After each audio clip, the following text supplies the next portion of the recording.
this is Scott Jordan, and you are watching live here at Cellars of Sonoma in beautiful Railroad Square, Santa Rosa, California.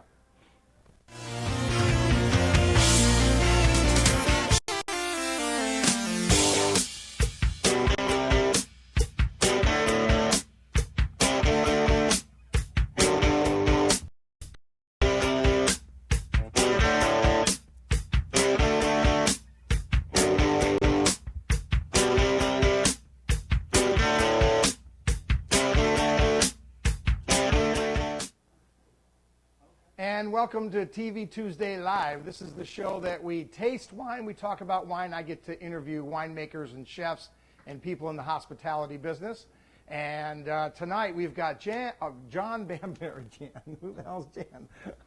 John Bambury from Bonneau Wines. John, welcome to TV Tuesday Live.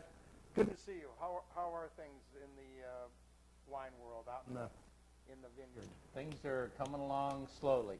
Are they? Which is the way everything happens in the wine business. Well, it was a busy 2012, and we'll talk a little bit more and get your opinion on that. For those of you that saw the slides that we ran at the beginning of the show, one of those you saw a really long hot dog, and then you saw a picture of my son Kevin, if you know Kevin, those of you that tuned in before, and it was a 22-inch hot dog that we ate at this. That he ate at this restaurant. Was this big, and he ate the whole thing. It was this was in Scottsdale? In Scottsdale, yeah. And yes, I did get a ball, and yes, just for the record, it did go over my head, and some gal behind me caught it and gave it to me. So, yeah, I was like one of the little kids. I got him to throw it up to me, so that was cool. So, yeah, Major League Baseball, it's the official. It was really cool. Yeah, oh, yeah. That's a lot of fun. Very, very fun. We had a great time. And now it's back to it's going to be hard to duplicate last year, so have to keep our fingers crossed. Yeah, well, we'll keep going at it. So tonight we're going to taste through the Bonneau portfolio, or part of the Bonneau portfolio, and we're really going to taste some newer releases that we've recently released. That's right. We have a little pre-release that we're going to feature, and then I've got my bloggers who are out in the all the different areas of the country. We have Dazal, who is in Virginia, who was just visiting out here before I left for Scottsdale, and got to spend a little time with him and meet him and his gal, and they were very nice and a great time. The boys hooked them up, and they went to wineries and had a wonderful time. And then we have Dan from Iowa. We also have Grace, who is in Iowa, and then we have Sean, and they all have, one of the wines in our wine club shipment was the Rock Pile, and so they've got this wine, and they're going to taste right along with us, and then when they're done, they're going to blog it out there for the whole wide world. So big treat. I know you guys are waiting to taste that wine. Just got to wait a little bit longer. We're going to start with the white wine and go through. Oh, good. I'm glad. Did you give a menu for me? I'd like, because I can't remember prices. I can't remember anything. It's crazy. Also, your mic is low. It's It's just, it's falling down. Is that better? I think so. Okay. My director and camera girl, Karina, is making sure that I'm able to be heard. So if you guys can't hear me, make sure you let her know. All right. So John, 2010 Sonoma Coast Chardonnay. Tell us a little bit about this wine. And then I'm going to get up and pour for our guests over here. But tell us a little bit about this wine and where it comes from and how you produced it. Well, Scott, this is a departure for Bonneau Chardonnay in that it's composed of two of our new clones in our vineyard. The Clone 96, which is a Dijon clone. My pleasure. And Clone 17, which is Wente Robert Young clone. Oh, sorry. Go ahead, John. Keep pretend I'm sitting there.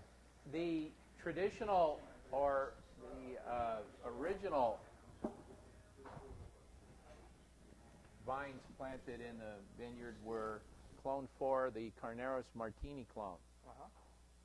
And that's got a characteristic tropical fruit where you're going to see this wine has a different character than the Los Caneros. So we call this the Sonoma Coast because we're in 6 overlapping appellations in our vineyard. So when we talk about that, John, are we really close enough? We can kind of see that here, can't we? I think so. So- Let's see, the junction of 116 and 121. 121, 116, which is kind of like here. Right here. Right? Right there. Right there. Okay, so this being the Sonoma Coast, but then it also hits. Well, wait a second. Yeah, actually, It's probably right not- here. It's right there. Yeah, it's right there. Okay. Okay. And there's no, these maps are custom made by a producer that does a little magazine. So there can be some overlap here. That's probably not exactly, but you get the idea. But you can see this kind of purple-pink area is Los Caneros. Right. And we're over in the Sonoma side of Los Caneros, so the most westerly side. Mm-hmm. And the climate there is all very consistent. It's influenced by San Pablo Bay and from the cool breezes coming over from the Pacific Ocean. So you get it in both directions. And it can be a little windy over there? What'd you say? It's very windy there, especially in the summer months. But the Chardonnay and Pinot really like that kind of weather, and the grapes just really get full maturity and a lot of power in the flavor. So, of course, it's gained a reputation for some of the best Chardonnay fruit on the planet, probably. Oh, and you really do well with your Chardonnays. I mean, they have been world class year after year in the tasting room. It's one of the most popular Chardonnays that we have. Anybody that's leaning in the, they don't want 100% stainless steel, but they want to know that there was a little bit of oak involved, and they want to know that there was some secondary fermentation, and it hits the bill. I mean, it hits it really nice. Retail price on that is $32. Cellar Club members, you get that at $27.20. Those are world-class prices. It won't be long before we'll be looking at the next vintage on any of these wines. And one of the things that I'm getting ready for those of you that are Wine Club members, you have a shipment coming up in March, which is Friday. Can you imagine? Friday, we're into March already. And coming up, we've got some wines in the shipment that, quite honestly, you better really get with the program on reordering the wines. And I'm really going to drive this thing home. The Wine Club shipments are not for you to take necessarily and throw them in your cellar. They're really for you to sample the wines. Taste them. Because by the time you get around to sampling them, if you do lay them down thinking you're going to get to them 3 or 4 or 5, 6 months from now, they're not going to be around. They'll be gone. And you're going to miss out on these wines because I don't have a way to just magically go to another source. And so, is that a question? Is that what you have right there? Question. Karina's got a question, and because she put a sign out that says question. All right, Karina, what do you have? Fire away. All right, so this question is coming from Dan, Okay. and he would like to know, John, how you would rate this past harvest. The past harvest, so the 2012. Is that correct? Yeah. Yeah, well, that was a sensational harvest. It was a record harvest for California, up about 7% higher than the previous record, which was 2005. Our vineyard was no exception. We had a bumper crop, top quality fruit because we had just beautiful weather, an extended fall with the rains coming somewhat late and giving time for the fruit to hit full maturity. And so all of our fruit and everyone that I've even spoken to too is reporting excellent crop from 2012. It was a banner pretty. year. And I got a chance to see your Pinot come in your new facility. That's right. And when I saw that fruit come off that sorting onto the sorting table, that was really clean fruity. Although you do have a really cool destemmer that really helps part of that process. But the clusters we saw were I mean, they were like you took a picture of, like it was the perfect cluster. Oh, it was a great year, and right? Pinot really was sensational last year. So you've had a chance to play around with the wine a little bit. We're at the end of February, so what do you think? I mean, getting any kind of... Well, we're still going under secondary fermentation with the whites. They're not quite done through malolactic fermentation. That should be finished, I would think, by the end of March. We're very close, but it slows down to day by day from here on out, because we're very close to complete getting the wine completely dry. And I was just talking to the fellas in the cellar. They're really delighted with how the wines are responding, but they say it's like a yo-yo. It just different flavors coming into and aromas coming into play, just almost on a week-by-week basis. So this is a good indication that those wines are going to be great by the time they're ready to bottle. Incidentally, we will be bottling our Chardonnay 2012 in June, so it's really not that far away. No, it sure isn't. Is any of that a reflection of the kind of yields you had, or is that unusual for you to be bottling in that time frame? We have bottled in June in the past, but it's been 2 or 3 years.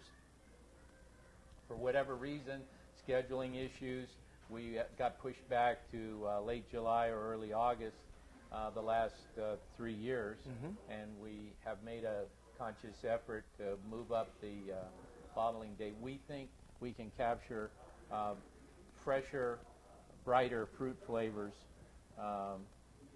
if we bottle earlier. So that's what we're shooting for.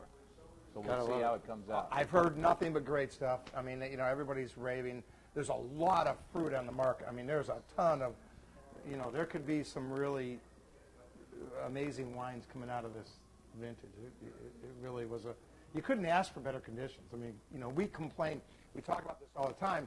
The people that are viewing in from other parts of the country, they think we're crazy when we talk about, gee, it was just threatening some rain, and they're looking at a threat of snow and frost and all these things that we don't necessarily have to really deal with very often, and we're kind of spoiled out here. But that's how you make world-class wines. I mean, the other parts of the country, aren't they? They're a little more limited. Would you pour this gentleman that just came up some of that Chardonnay? Thank you. You're more than welcome. Well, we're thrilled with it, John. This is another winner, 2010, and that was a tough year. That was a little. You were challenged a little bit. It was an early fall. The rains came earlier than we wanted them to, so the fruit had to come off a little sooner. But we got it done, and still the wines are pretty nice. Well, you haven't missed a beat. I can tell you, the 09, as you know, was a super hit. You really sold the heck out of that wine. They loved it here in the tasting room, and we always worry about going from one vintage to the other. But what we really like is your consistency. Your wine program is very consistent, and you don't mess around. Meaning, you don't cheapen the game to cut corners. No, we always use the same barrel program year after year. That helps a lot with the consistency, and there's a lot of people throwing beans in the tanks and beans like small little chips of oak. Oh, I see. Instead of putting it in a real oak barrel, they put chips in there, and it's a viable technique, but it's not. It's a corner cutting measure and a cost cutting measure, and the wine. If you really want to bring out the nuances in the wine, you're gonna notice the difference.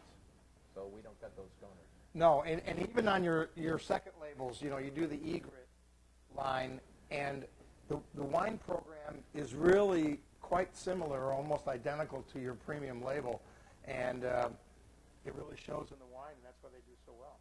So hats off to you. Now we're going to taste the 2010 Sonoma Coast. This is from the San Giacomo Vineyard.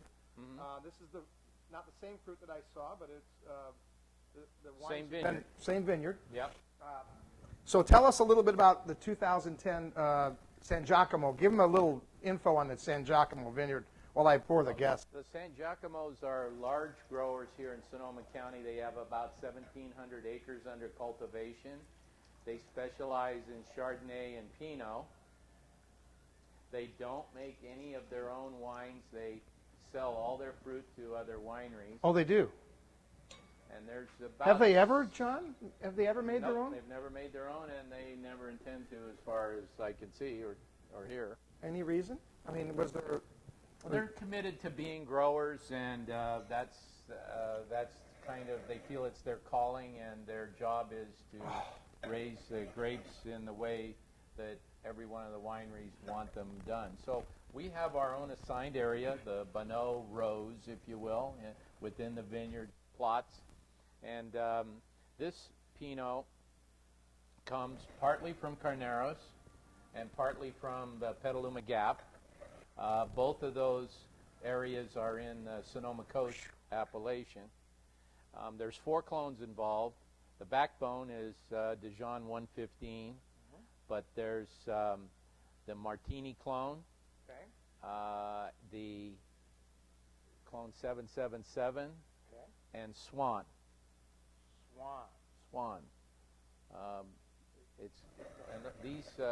These 4 clones give complexity to the wine and bring out different features. The Martini is a bright cherry, for instance. The Dijon has a rich kind of red plum and strawberry character to it. The 777 is a bodybuilder. It's got dark color and a little more consistency. And then the Swan is kind of just a nice, round, pleasant clone, and you don't get it every year. It's a little different than some of the other ones. For instance, what do you mean you don't? Well, in 2011, it shattered, which means that at the blossom time, it got too cold, and the fruit did not set, and you literally have a stem with little green shot berries on it. And that doesn't make good wine by any stretch. Well, it's not even harvestable. Yeah. We have a question? Uh-huh. Oh, go ahead, Karina. Fire away.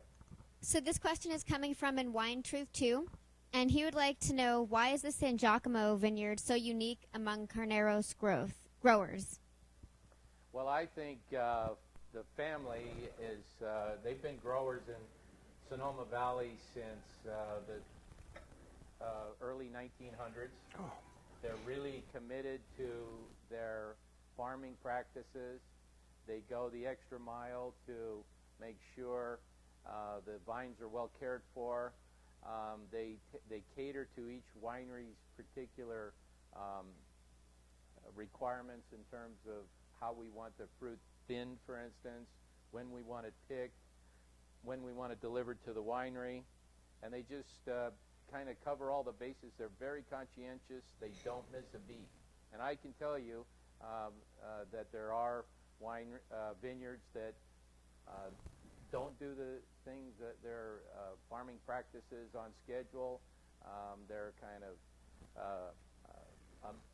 miss the mark. I guess I'm trying to be kind about it. But these guys do it right. And that's important to me, because that's a reflection of what my wine's going to be when we get it here in the bottle in the tasting room. Yeah, and the reality is, it starts in that vineyard. You got to do it right. You cannot miss. And I guess is there a big concern for them, not San Giacomo, but other vineyards that that when you ask them or want them to really thin that out, and drop some fruit, that they're reluctant to do that because they're losing yield, and so they're fighting the practices of better winemaking or better farming to make a better wine. And how do you convince them? I guess maybe it's hard to do. Not every farmer wants to cooperate. Many of them are only focused on yield and don't really care about how balanced the fruit is on the vine. Well, John, this is our first look at this wine. And again, those of you that are tuned in that are wine club members This or is pre-release. yeah, this is a pre-release wine. But again, he's going to blow out the 09. It's going to be gone. And when it's gone, it's over with, and you're into the next vintage. And there's no recovery here. Don't have a warehouse I can go dig into. There's only about 30 cases left of the 09, and it'll be gone here probably the end of March. Yeah. So you don't maybe sooner. Yeah, and you don't want to wait. And again, we talked about Pinot last week, and I bring this up often. You can put a little time and age some of this. I mean, people get afraid. They really want to jump into the Pinots real early, and they don't think they can put 3 or 4 years on it. But what's your idea on that as far as ageability? These are top quality wines. They're absolutely ageable. I prefer that you drink them, though, and I'll make some more for you. Well, you've been doing that, and you've done a great job. And they've sold out and have done very well in the tasting room. This wine will release at $42 retail. And when we talk about Pinot pricing, I'm telling you, folks, these are bargains without any doubt. And before you get into a wine club price, even at full retail, what you're doing, the fruit you're bringing in, the care that you are taking, John, they're worthy even of a bigger price point. I mean, you could compete against some pretty hefty price points out there in the marketplace because you're bringing in such great fruit, but you took really good care of it.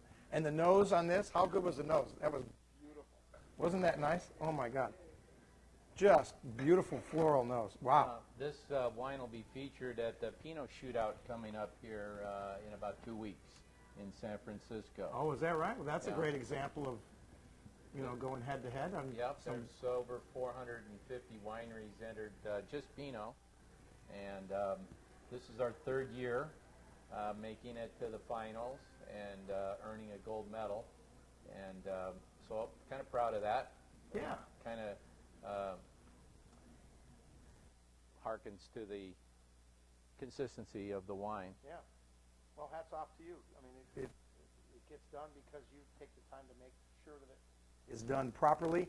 And you can cut corners in any of this winemaking game, but boy, it sure shows in the final product. And then if you do a blind tasting, then you really know. You've been in some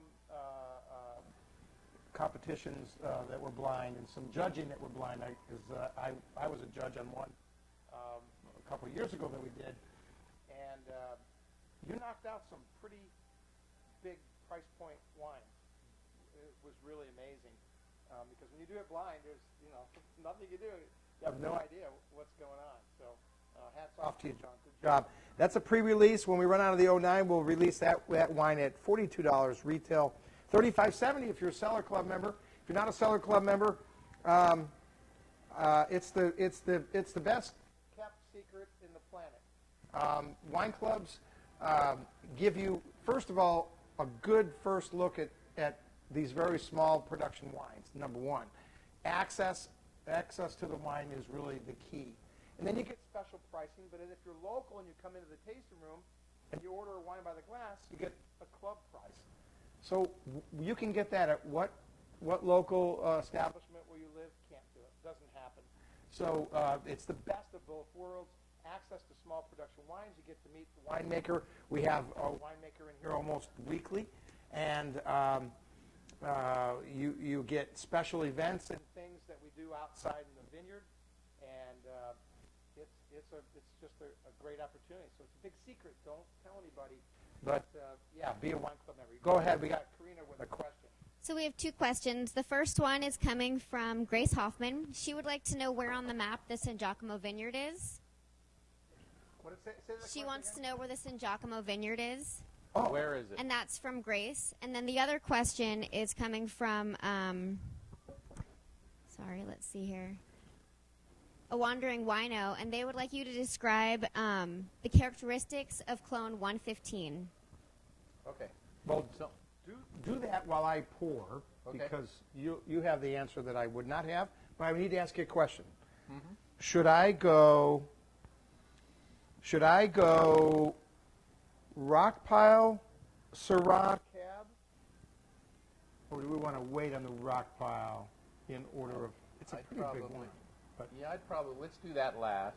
Okay. Let's do the Syrah next and then the Cab. Okay, okay, so let me do that while you tell everybody Okay, about the so 115. the San Giacomo Vineyard, as I said, they cover 1,700 acres, so they have a lot of vineyards throughout the south part of Sonoma Valley and a little bit over into Petaluma.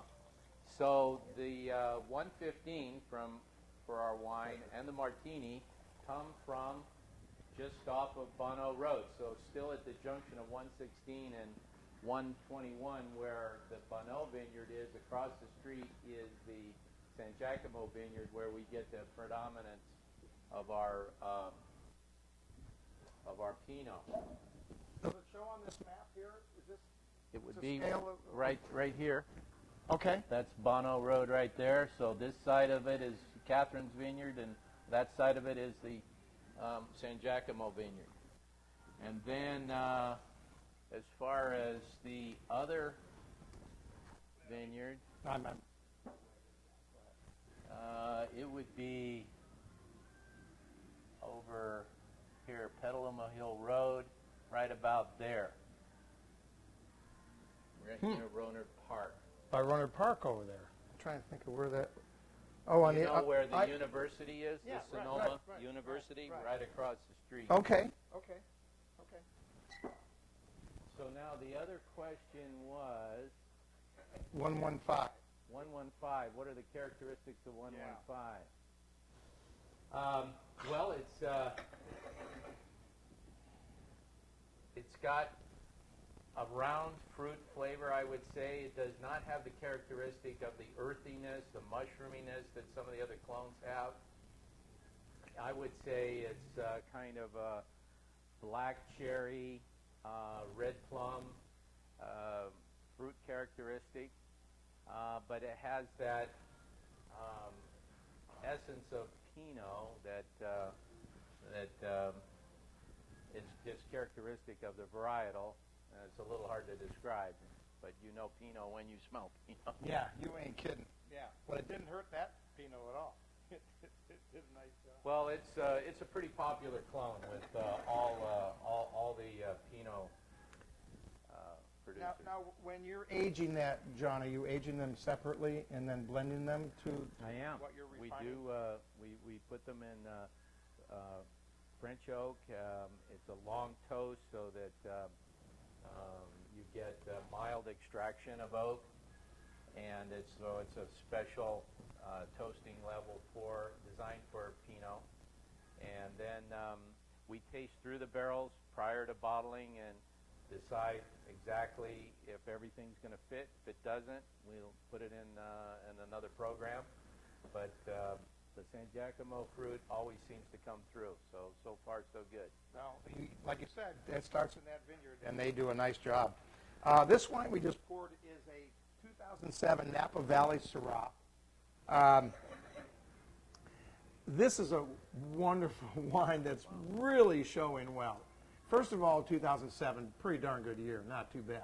It was a very good year. Yeah. And Maybe one of the best for Syrah. I've heard a lot of my friends telling me their And- 07s are really shining right now.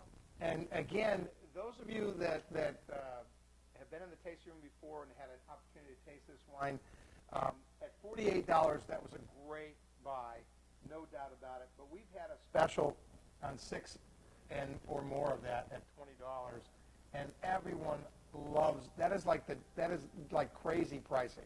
But it's really great because it puts the wine in the hands of the end user, and they really love it. This is a beautiful, beautiful wine. Fruit for this came from where in Napa, John? Well, it came from the HDV vineyard on the corner of Trancas and Silverado Trail. Okay. And Not a just bad spot. Prime spot. And we were able to pick What this appellation is that considered when That's it? Napa Valley. It's still, that's Napa Valley. It's not Oak Knoll. Oh, okay. I'm looking over It's here. close to Oak Knoll, but Oh yeah, because there's Trancas and Silverado Silverado right Trail there. just in that corner. I guess it still is in Oak Knoll, isn't it? Well, it depends, John. If you really look at it from here to here, Oh, It isn't. No, it isn't. right? It's in that Just whatever missed it. green is. Yeah, that's Yeah, Napa not Valley. that's pretty close though. Still not a bad place because you make a Merlot that comes from Oak Knoll. Yeah, a little bit right in the center of Oak Knoll. Yeah. So you want to have access to world-class wines. We have that here, small production wines. And then every once in a while, we throw out, the vintners are gracious enough to put together a wine special to really get it out in the masses as much as you can. And this is the best buy in the room on This is 6. a real special. Yeah, because And this is the only Syrah I've made, and I'm not going to be making one again anytime soon. So this is a good one to get as a collector. yeah. If you're into Bonneau wine. And that's something that you can lay down and put some time on. It was a great vintage. You can see it's Oh, it's pouring it's fantastic. not getting And it, any worse at all. no. And at $20 on 6 or more, yeah, really? But drink that. That's just tasting great. It's pouring really well. Well, nobody has an argument, and you know, I'm reluctant to open those in the tasting room because, you know, it's a no-brainer. I mean, it's just, I mean, why in the world would you not want that deal on the wine? So, excellent, great choice. Did a great job. Now you said you're not going to do Syrah again. Are you changing the programs or? Well, if you're not going to sell out, I mean, we make a relatively small quantity of wines, and so if you're not going to sell out, it just doesn't make sense to make another vintage until that one's gone. But we're trying hard. It won't be long. No, it won't be long at that price. On No, the we'll move that. Syrah. Yeah. Well, it's a wine that I think in the tasting room it does well because they get to taste it, but in wine shops it's a little different game. They don't realize how nice that is, and you know. And here's another great example. Here, let me. We'll get sloshed here, and we won't know what the heck we're talking about. Another great wine that did really well in the tasting room. This is the 2010, the new release. This is Sonoma Valley fruit, right? This is Sonoma Valley, just above the town of Sonoma, on the slopes of the Mayacauma Mountains. 22 mints, French oak. Yep. Mess around with that. This is 100% clone 337, which is my favorite Cabernet clone. This comes from the Caton Vineyard up Mountain Road. I have been in that vineyard, John, and that is, first of all, it's a beautiful spot, and right above that is Monte Rosso, Correct. which doesn't get any better than that. That's a beautiful spot. Again, we talked about vineyard management. Ty Caton's the owner, and he gives me its choicest spot on the Arroyo part of his vineyard, which is a south-facing hillside, rocky clay soil, and I'm real happy. Let's see, we're into our 4th vintage now in 2012. Nice. So 2010 was a challenging year, though, because we had to harvest a little earlier than we wanted because, again, the rains came early and the fruit just wasn't going to hang any longer. But still, this came out. It's a testament to Ty's farming up there. which is everything. I mean, if you're bringing in junky fruit, you're not going to make that into a nice wine, no matter how you do it. And in a challenging year, it's hard to narrow that down. But he does have a great vineyard. I have to tell you, it's one of those. If you come out to wine country, in fact, just call the tasting room and we'll get you hooked up with some. We know some places where you can go and get vineyard tours. When you see where these properties are, it just blows your mind. I mean, it's really incredible. But you realize why it produced such great fruit. That's location, man. It's beautiful. And he does a wonderful job on the vineyard. So retail on this, $48, $40.80 or $80 if you're a Cellar Club member. Yeah, I would put this in a blind tasting against some, $60, $70 cabs, and you'd do pretty darn good. They're getting a bargain on this, John. I like that a lot. Well, I would say any collector would be happy to have that. And that's something you could lay down. Long time. Long time. 20 years, no problem. No problem. Now, a couple of notes on what's coming up this week and weekend. We are starting to go right into barrel tasting weekend. So those of you coming to visit Sonoma County for barrel tasting weekend, it's the first 2 weekends in March. We'll participate here in the tasting room, and we'll have all kinds of wine specials going on and lots of entertainment. The event runs Saturday and Sunday, first 2 weekends, 11 to 4. Don't worry, though, we're open after 4. We're open late on Saturday till 10:30 with live music. And in fact, we'll have live music with Chris Allman, who has been entertaining us lately on Saturdays. And so that'll run the next 2 weekends. So you want to come and do something really fun. Barrel tasting weekend is really a hit. And there's about 8,000 or 9,000 tickets sold, so it's a pretty big event. There'll be a lot of activity in the valley. So come down, hang out with us. You can come out in our library lounge. We'll have the band up here. Also, you can order food now from 2 restaurants and have it delivered. Sushi to Die For, right down the street, will now deliver into the tasting room. I think they saw Jack and Tony's dropping off a bunch of food and kind of figured it out. Jack from Jack and Tony's, his staff will bring food over for you. And you can have it right here. And so you don't have to go anywhere. You can buy a couple bottles of John's great wines and enjoy that with dinner. Not too bad. Yeah. So we'll entertain you all weekend long.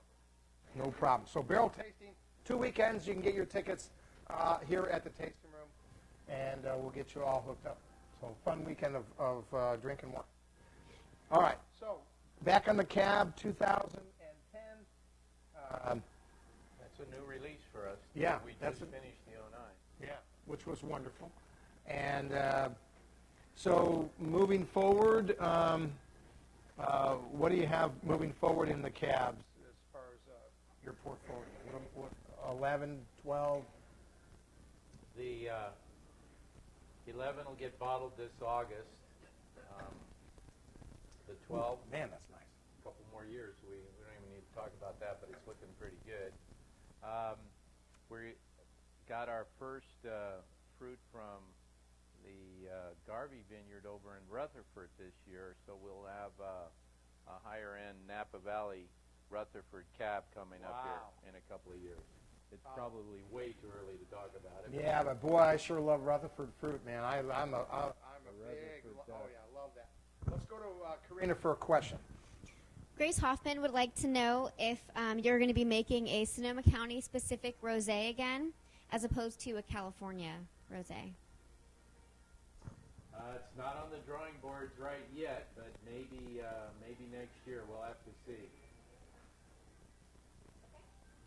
Well, and you have, you're in the fire and many levels here. You've got a lot of SKUs. You really have a lot going on, but you can't help it, huh? Because you find some nice fruit and you want to make a wine, don't you? Yeah. Can you just get me a Cab Franc? Can we just go there? Find me a Cab Franc? I can't get anybody to agree with me to get a Cab Franc. And I make terrible wine, so we've got to get with the program and get me a Cab Franc. I referred you to Ramey in there. Yeah. He's got a Cab Franc. Yeah. Oh, yeah. Sure does. Sure does. Yeah. He'll come on board. Well, we hope so, too. We hope so, too. I did take, oh, man. Love that. Oh, that's a beautiful portfolio. Okay. I hope you're listening, Brian. Yeah, Brian. We'll talk. Don't worry. Oh, he had a great portfolio. He has exactly what we want to bring into the tasting room. So we'll be calling. Now, a couple 2 months ago, in our last wine club shipment for December and for January, we included a new wine for you from another really cool appellation. I'm so short, I have to use the bottle as a pointer. See up there, it says Rock Pile? That's where this fruit came from, man. That's at the top of Sonoma County. But I have to tell you, my wife and I one day, I have a four-wheel drive GMC truck, and we went up to the lake and drove around up there, and we wanted to go kind of get off the road and kind of go along in the vineyard and check it out because it's so cool because the vineyards are all this stuff. We got up there, and I darn near lost it, man. That is treacherous. I don't know. Very steep terrain. Oh, it's the wrong place to be when you really shouldn't be there.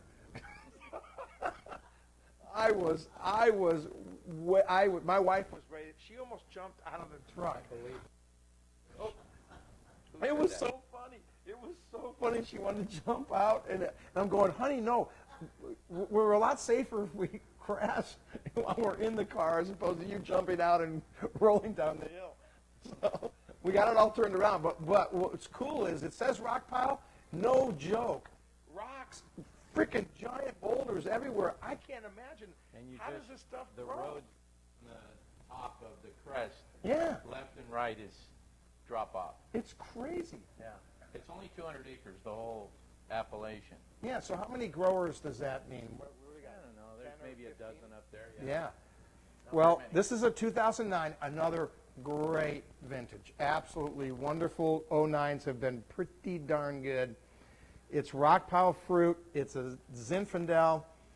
I have to tell you, John, when people come in the taste room and they go, give me your best, Zin. I want the top. And this is like, I would only have it open if it was a wine club member that was in the room prior to that.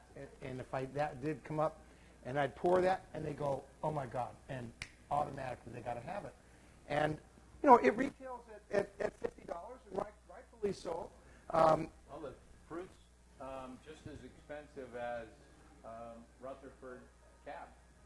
See, you got to price it in that category, no doubt about it. It's all about your cost of fruit. Well, John, you did a fabulous job. How long are you aging that, John? This was aged 22 months in In new French oak, huh? combination of French and a little bit of American. And why, John? Why did you feel like you wanted to go with a little American? Kind of gives it a more rustic flavor profile, which is characteristic to the Zinfandel grape anyway. So. Well, I have to tell you, it's been a hit, man. It has been a hit. Nobody complains at price point at all. Completely justified. The fruit's magnificent. This has gotten better in the bottle. Oh yeah. Well, we had a group from France that came in, and we did a 5-course food pairing, and this was one of the wines. And you know what we used for the dessert? The sweet Chardonnay. Oh, okay. And we did that. What did those French think? They liked it. They really liked. They were tough. I mean, if you guys are watching, we love you, They but don't like too much fruit. they were tough. But I wanted to put in something that had a little backbone, and boy, oh boy, does this have some backbone. Now, my bloggers out there, you guys have this wine. It's part of our wine club shipment. We shipped it out to you. You've got the wine. We just opened it. Let's go to Karina for a question. Hopefully it's on this wine. All right. So the question comes from in Wine Truth 2, and he would like to know, how do you balance a wine from the heat and the high bricks of rock pile? Why is it so unique? Yeah. Well, they were saying that high bricks. How do you balance a wine from the heat and the high bricks of rock pile? Well, let our fruit hang as long as others, so that helps a little bit in the bricks department. This particular part of the vineyard up there was at a very steep angle, and it was hard to get the fruit ripe because the water runs out. When the water table drops up there, there's just no way to get water to the vine. Mm-hmm. So I don't know what the bricks is exactly on it, Scott. What is? Well, I can tell you that I don't know that you put the bricks on the back of this, but the alcohol is 14.1. 14.1. So 14.1. So That's pretty damn good. we present- had about, my recollection, about 25 and a half, 26. So a lot of Zinfandel producers will let the wines get up to 28, 29, 30, I've heard. And these are going to produce really, really super high. But this is not a particularly high alcohol wine. No, 14.1 is... for Zinfandel. No, not when you look through the valley. You get into in Dry Creek, man. I'm seeing high 15s and 16s. So how you manage that is deciding when the best time to pick the fruit is. And I go on the flavor of the grapes and seed maturity and just the overall balance that I'm picking up in that part of the vineyard that we're going to be picking. Zinfandel is one of the hardest grapes to pick because some of the fruit will be greener and some will be much riper. And you have to try to calculate an average of what it's going to be. And how do you do that? I mean, you're walking through the vineyard, I could figuring tell it you, out. Scott, but I'd have to shoot you. Oh, yeah, no, don't do that. No. Oh, it's seriously, it's just a value judgment. I lived through Scottsdale for 5 days, man. I deserve a life. It's a value judgment on my part. I just have to decide when I think it's right. And It's part of your talent. it's part of the program, let's put it that way. Well, but not everybody could do that. I could walk through the vineyard all day long and pick every grape on the planet and couldn't tell the direction necessarily, I might, but a little bit. But my point is I don't think I would have that same result. If I made a really great wine, it was just by accident. It wasn't like, Well, and every winemaker has his own little regimen of how he wants to do it. And that's what makes wine different. Not every wine from every producer tastes exactly the same. Yeah. Karina, you got another question far away. They're probably rapid firing on questions. They are. Yeah. A wandering wino would like to know what makes Rockpile such a great spot for Zin. Okay, so Rockpile is above Dry Creek. And Dry Creek in general is one of the warmest areas of Sonoma County.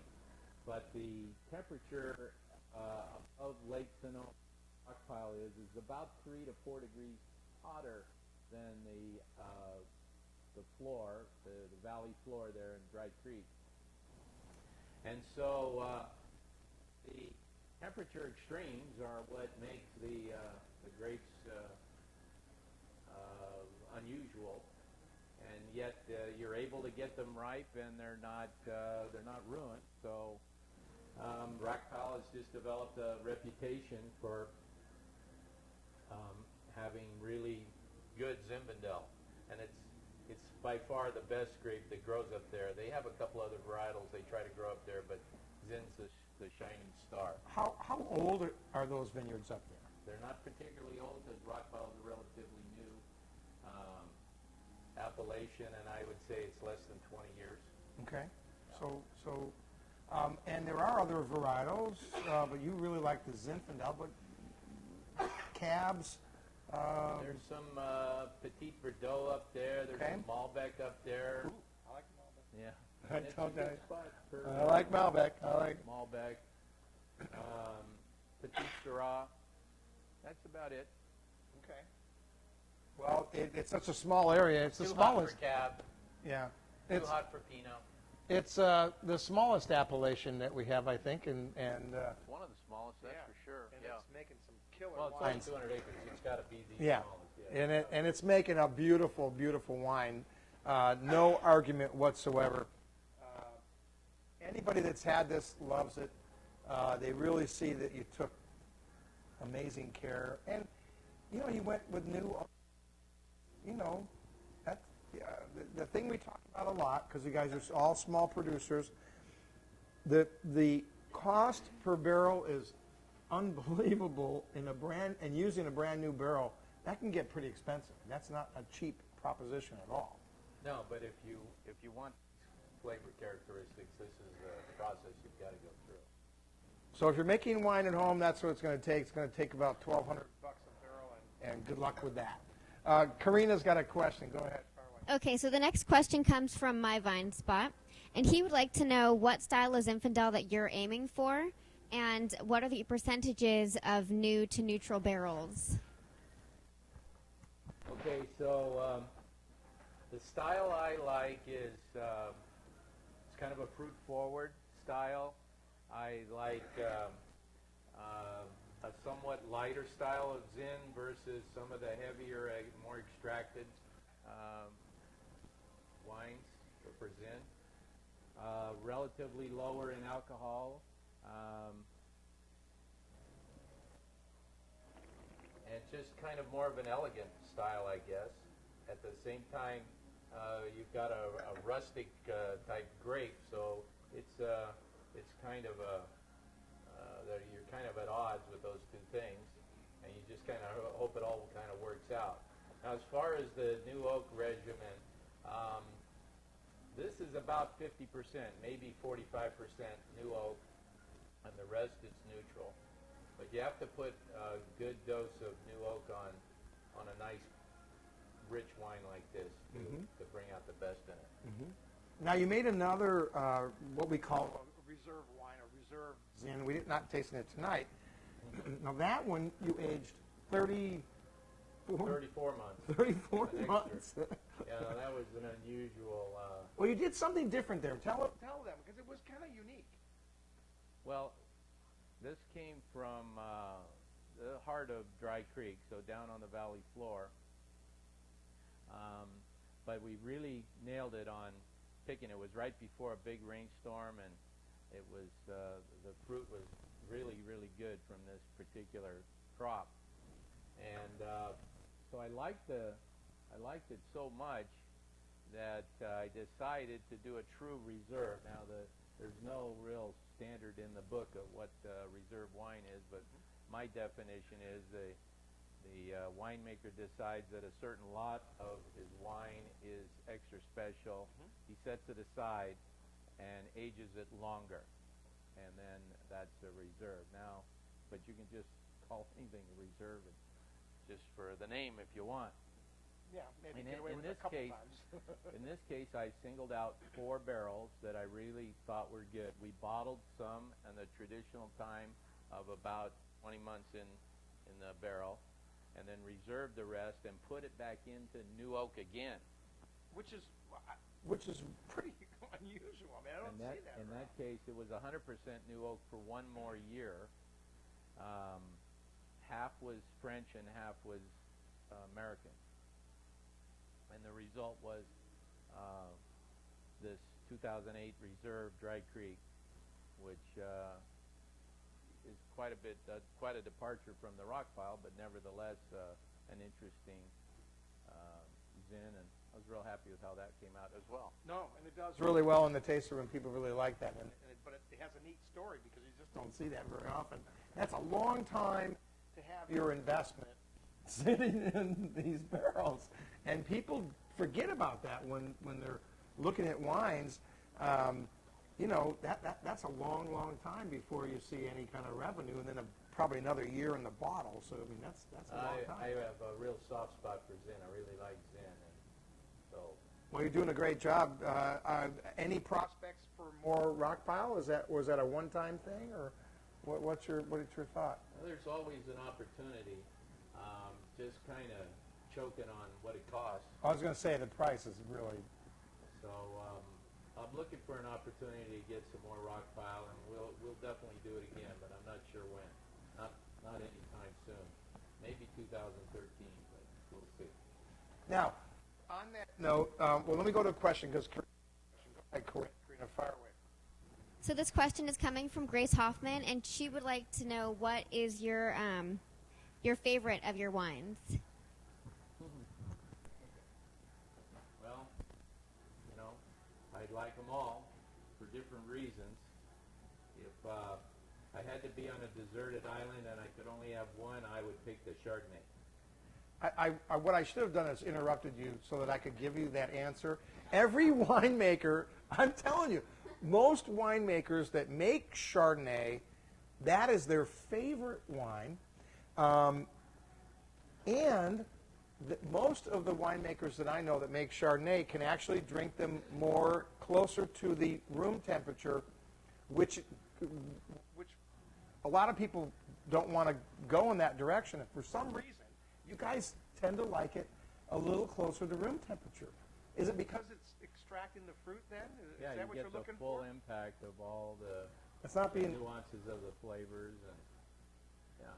You guys all love the Chardonnay, man. That's pretty. The older you make the wine, the more acidic the wine tastes, and it kind of dulls the fruit. Mm-hmm. So, yeah.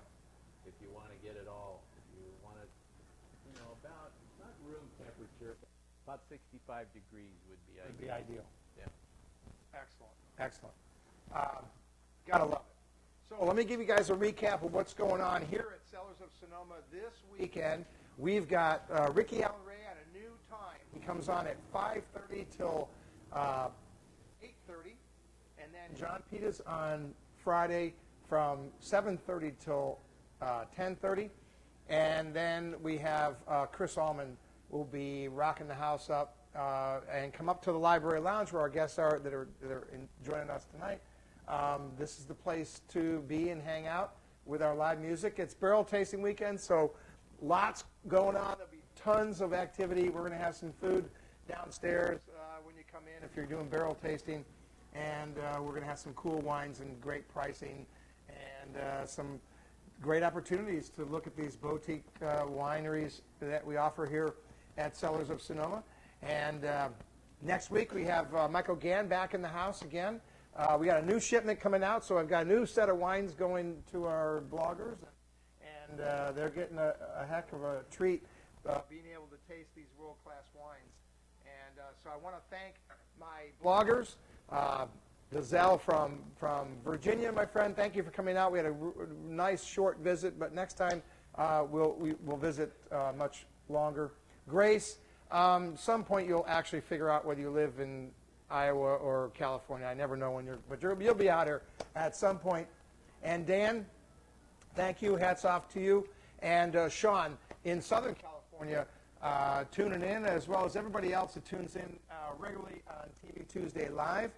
I want to thank John. John, thank you very much for coming in and entertaining the folks. I want to thank our guests to enjoy these wines. I'm going to pour just a teeny bit more because it's important to have wine in your glass at the end of our show. Yeah, you guys saw pictures of us in Scottsdale. We had a great time. If you ever get a chance to go to spring training, please do. It's really fun, but go when it's freaking warm. It was so cold. I can't believe I froze my brain. Look, I got sunburned, but I was frozen. In Arizona, it was like 45 degrees. I'm like, what the heck? And this weekend, 80. I'm like, what the hell is that? So, but I did get a baseball. We got. You know how many baseballs we got? We got 7 baseballs thrown to us from players. But you got yours from a little girl? Well, I did. Well, she wasn't that little. But yeah, it went over my head. I was waving at the guy going, hey, throw me the ball. And it went over my head. And I'm so tall, I jumped, at least, 6 feet and couldn't quite get to it. And it bounced over, and the gal behind me got it, and she goes, oh, here, young man, you can have it. But she was 25, Yeah, yeah right. But, yeah, great time. And shout out to those of you in that area if you're watching, tuned in tonight. Again, thank you, John. This is where you discover wine one sip at a time here at Cellars of Sonoma. We'll see you next week. Michael Gann will be in the house. Thanks a lot. Bye for now.